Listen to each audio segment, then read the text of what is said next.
Welcome to Burlap Teachers. Enjoy the video. You start by verifying permissions and environment. Make sure you have admin access and a defined pixel ID. Next, drop the Quick-Share pixel snippet into your site header or tag manager. This initializes tracking immediately. Once done, validate the load in DevTools. You should see the pixel request and the ID string. If you use multiple environments, label them clearly so data doesn't mix. This prevents test events from polluting production analytics. Now configure events and how the pixel shares data. You map views, clicks, shares, and conversions with consistent event names so downstream systems can interpret them. Then implement the data layer or the pixel's JS API to push structured JSON payloads. This ensures accurate attribute matching.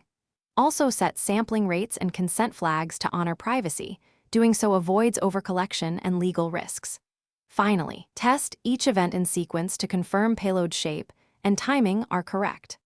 Deploy carefully. Use a feature flag or gradual rollout. Start at 10% and ramp to 50%, then full deployment. Once live, monitor real-time logs for latency, error spikes, and duplicate events. These metrics reveal integration issues. If things go wrong, check for common problems: ID mismatch, CORS headers blocking calls, ad blockers intercepting requests, or a broken consent flow preventing pixel firing. If you still see failures, revert the flag, fix the payload, and rerun tests before full re-release. Thanks for watching. Consider subscribing if this video helped you.